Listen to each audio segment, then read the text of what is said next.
Hello, this is Evan Bourcier, and you're watching vlog number 11, where I'm going to talk about pricing your services when you're starting out in the film industry.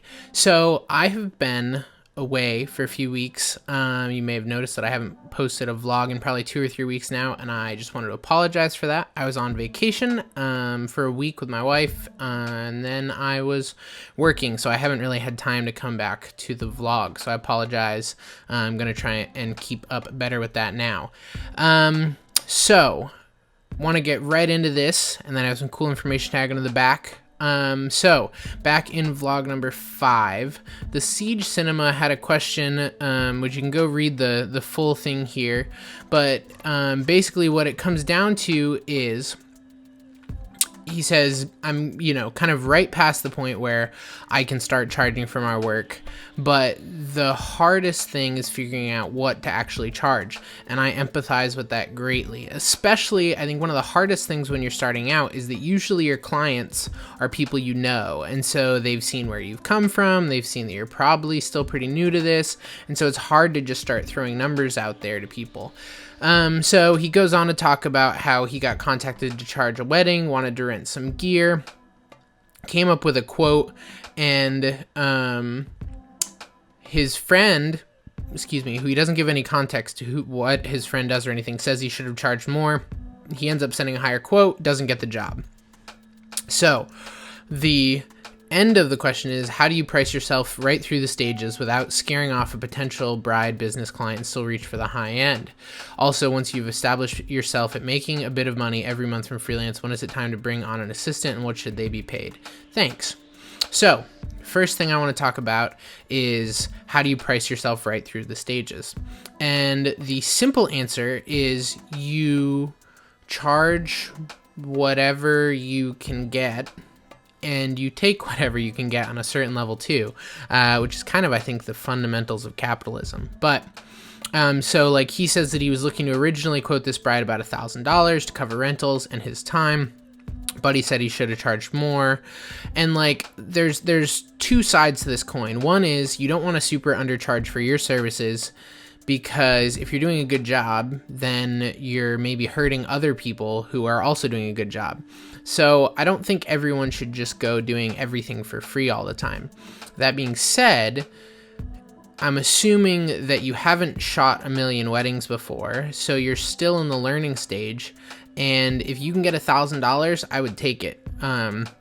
My first wedding, I think I shot for like $250 or $300, and I put all of that into rentals. I didn't make a single dollar. And honestly, for the first probably 4 years, I was still doing shoots where even if the budgets would get higher, $1,000, $2,000, we'd end up putting almost all of it right back into the project, if not all of it.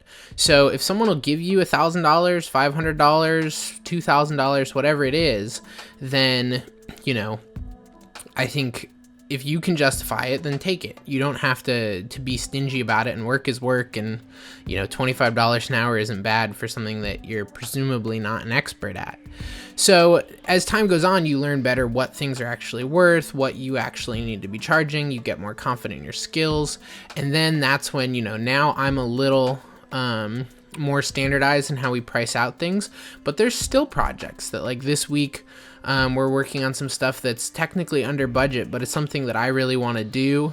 I think it's a good exercise for me, and so I'm willing to take it at a discounted rate in the name of learning and getting the experience out of it. So I don't think you should ever play super hardball early on. If someone's being a jerk and someone's like, I just want to pay you $50, I'm not saying take every job, but I'm saying that, if you're still starting out and you're at least talking about a couple $100 for a day or two of work, then, it's hard to beat that.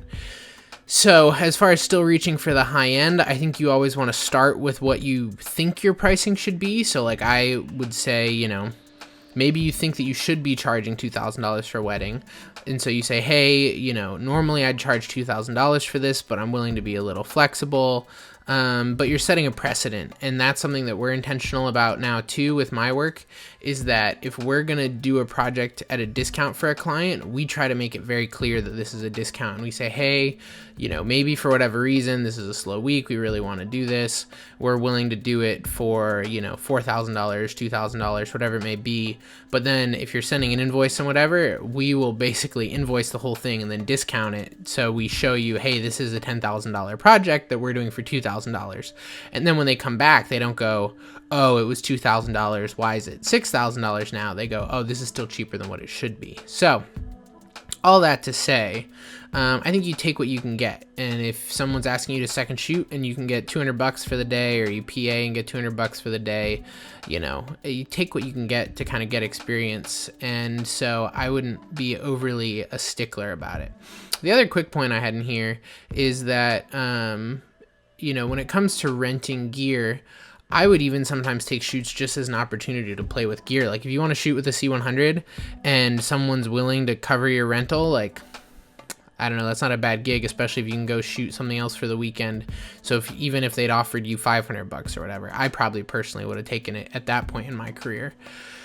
So that's kind of some thoughts on that point. I don't really have some really strong thoughts about like when is it time to bring on an assistant. I've never really had an assistant. I have Dennis, who's now doing like client relationship stuff for Valo and networking. But that's, at this point, 5 years into my career. So that's probably a little down the road unless you're just really crushing it. So those are my thoughts on that. Feel free to shoot me any questions.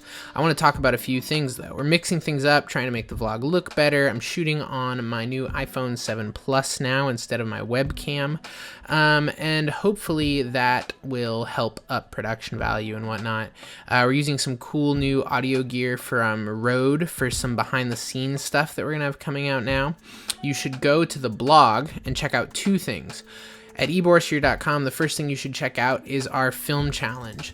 And that is something that I run inside of the secret Facebook group, which you can message me if you want to be a part of.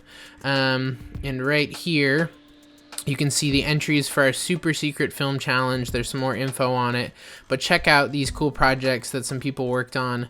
They're in it to win some lenses and other prizes, and there's information on how to vote here. So go check this out. I'm going to close the voting on Saturday, I think. We'll kind of see how it's playing and announce the winners in the next vlog. So go check that out. The second thing you should do is on eBourcier.com. I have been breaking down this music video that I just DP'd that is very much kind of an homage to Reservoir Dogs.